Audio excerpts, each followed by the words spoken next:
Olá, estamos começando nossa quinta aula sobre eletromagnetismo. Esta sequência de aulas desse assunto, dessa área da física, é muito importante para o seu prosseguimento e aprimoramento no conhecimento dessa disciplina. Ao fazer essas aulas, eu tenho dois objetivos. O primeiro é que você aprenda muito mais e, se já conhece, relembre. Se não conhece, dê os primeiros passos. E também tem um link com a conclusão do mestrado que eu tenho feito em Ensino de Física na Universidade Estadual de Santa Cruz, em Ilhéus. Estamos na quinta aula e vamos prosseguir. Nessa aula vamos falar sobre campo magnético e força magnética. Aqui nós temos a imagem de um ímã. O ímã ele vai ter o princípio da imantação, que é poder atrair alguns elementos. Não são todos os elementos. Nessa aula vamos ver quais tipos de materiais um ímã pode atrair ou repelir. Aqui nós temos um ímã e foi lançado sobre esse ímã limalha de ferro, ou seja, ferro em pó. E nós podemos ver que tem algumas linhas que existem a partir desse ímã. Elas não são todas horizontais ou verticais, mas vemos que tem um formato assim, relativamente circular. A parte vermelha é chamada de polo norte e a parte azul é chamada de polo sul. E esse campo magnético nós vamos perceber que ele também está presente na Terra. Sempre que você ver um ímã com a parte vermelha, representa o norte magnético. Nesses três ímãs nós temos em comum a cor vermelha. A cor vermelha representa sempre o norte. O sul pode ser cinza ou pode ser azul. Vamos conhecer algumas características ou propriedades dos ímãs. Todo ímã vai possuir dois polos, o norte e o sul. Então aqui nós temos essa parte em vermelho é o norte e a azul é o sul. Vemos aqui que essas linhas estão saindo do polo norte e as linhas estão chegando no polo sul. Esse é o vetor chamado campo magnético. E essas linhas vamos conhecer um pouco mais daqui a pouquinho. Segunda característica, quando os polos são iguais, o que é igual? É quando eu tenho norte com norte e sul com sul. Então aqui eu tenho dois polos iguais, norte e o norte. Vai gerar uma força magnética de repulsão. Quando eu tenho dois polos sul, eles vão gerar uma força magnética também de repulsão. E são campos iguais. Agora eu tenho o norte e o sul, vai gerar uma força magnética de atração.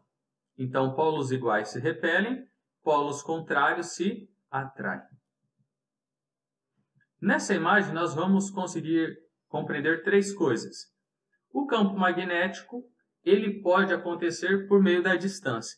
Essas linhas do campo magnético representam a influência do magnetismo, do campo magnético. Só que quanto mais distante, menor essa influência. Quanto mais próximo, maior essa influência. Esse campo magnético pode ser representado por um conjunto de linhas. Essas linhas aqui são invisíveis. Só que numa das imagens anteriores, a gente viu que quando você lançou o ferro em pó, essas linhas se tornam visíveis. Então aqui, pedagogicamente, estão desenhadas. E essas linhas são fechadas. Olha só, aqui sai do polo norte e vem até o polo sul. Dentro do ímã não está desenhado, mas ele também teria um caminho dentro do ímã. Por isso que são ditas linhas fechadas. Vamos conhecer alguns campos magnéticos importantes. O planeta Terra possui um campo magnético. A diferença é que não está exatamente como, digamos aí, o eixo geográfico. O eixo geográfico como se fosse ali o eixo Y, né? Só que o eixo magnético ele tem uma leve inclinação para a esquerda. Vamos entender agora uma certa diferença que tem. Onde você tem o sul geográfico, não exatamente o mesmo lugar, é um pouquinho mais aqui à direita, tem alguns graus de diferença, você vai ter o norte magnético. Então, o norte magnético está muito próximo do sul geográfico. E você vai ter o sul magnético muito próximo do norte geográfico. Então, quando você pegar uma bússola, por que que o norte é apontado, a bússola aponta para o norte? É porque essa parte da bússola, ela tem a propriedade magnética do polo norte. Então, o norte com o norte se repele. E o norte da bússola vai ser atraída pelo polo sul magnético da Terra, que é o norte geográfico. E o próprio Sol, você vê essas linhas que saem de um ponto e vai até o outro. São as linhas do campo magnético do Sol. Nesse caso, um pouco mais visíveis. Então, o Sol tem campo magnético, a Terra tem campo magnético, Júpiter tem campo magnético. Todos os grandes corpos celestes possuem campo magnético.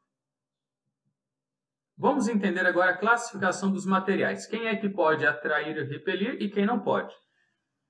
Primeiro grupo, nós temos os paramagnéticos. O que são elementos paramagnéticos? Dipolos, eles vão ter dipolos elétricos muito fracos, ou seja, o norte e o sul muito fraco, ok? Pouco atraído por ímãs, exemplo, madeira, alumínio e o chumbo. Esses três materiais aí não têm praticamente nenhuma atração magnética. Os diamagnéticos vão ter ainda seus dipolos elétricos muito fracos, por isso, pouca atração por ímãs, ele é pouco atraído, e alinham-se em sentido contrário ao campo externo. Exemplo, a água, o cobre e o bismuto. E por fim, nós temos o terceiro grupo de materiais, que são os ferromagnéticos.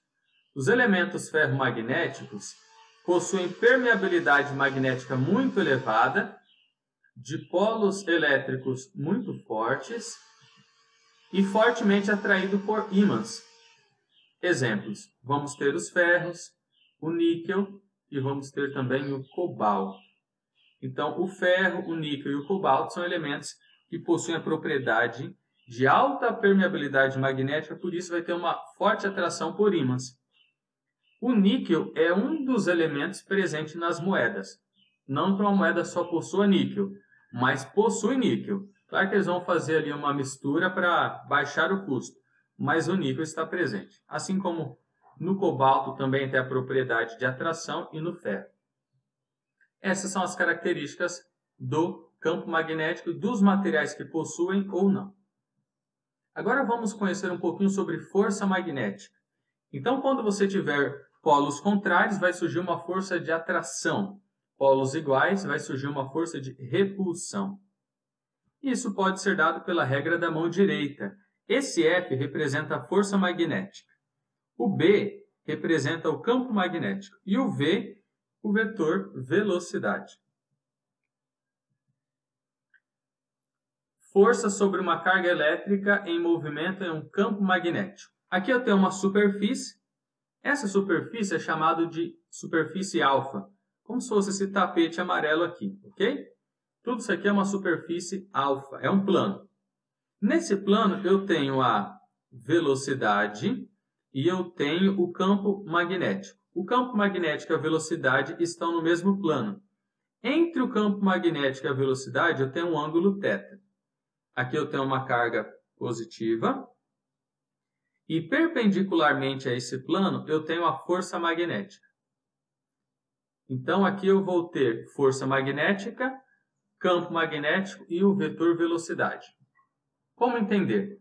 Entre a força magnética e o campo magnético, entre o F e o B, está vendo aqui? Ó, eu tenho um ângulo de 90 graus. Logo, eles são perpendiculares. Entre a força magnética e a velocidade, eu vou ter um ângulo de 90 graus, ou seja, perpendicular. Entre a força magnética e esse plano alfa, também é perpendicular, por isso forma um ângulo de 90 graus. Se eu quiser encontrar o valor dessa força magnética, eu posso calcular por B, que é o campo magnético, vezes a carga elétrica da partícula, vezes a velocidade da partícula, vezes o seno de θ, que é o ângulo entre a velocidade e o campo magnético. Onde que nós encontramos os efeitos práticos da força magnética? Em motores de corrente contínua, liquidificador, e muitos outros motores, né? Na máquina de lavar você também vai ter um motor de corrente contínua, no motor de geladeira. São exemplos da aplicação de força magnética. Como que funciona essa força magnética aqui dentro, professor? Você vai ver que você tem esses fios de cobre e ao redor você tem o que é chamado de estator. Vai surgir uma interação entre essa parte externa e a parte interna que vai gerar um movimento, que vai criar uma possibilidade de giro e isso vai se dar por meio de uma força magnética. Então há uma direta relação entre aqui eletricidade e o magnetismo. Aqui nós chegamos no auge do nosso assunto, né? A relação que há entre eletricidade e magnetismo é chamado de eletromagnetismo. Um outro exemplo são instrumentos de medidas. No caso, temos um galvanômetro ou amperímetro analógico. Então, passa a corrente e o ponteiro ele é alternado de posição dependendo da influência do campo magnético estabelecido. Chegamos então ao fim da nossa quinta aula. Muito obrigado por sua atenção. Aqui embaixo na descrição tem o link para você responder esse questionário com o objetivo de você aprender um pouco mais. Isso vai ajudar na construção do seu saber. Tá bom? Um abraço a todos e até a nossa próxima sexta aula. Valeu! Tchau, tchau!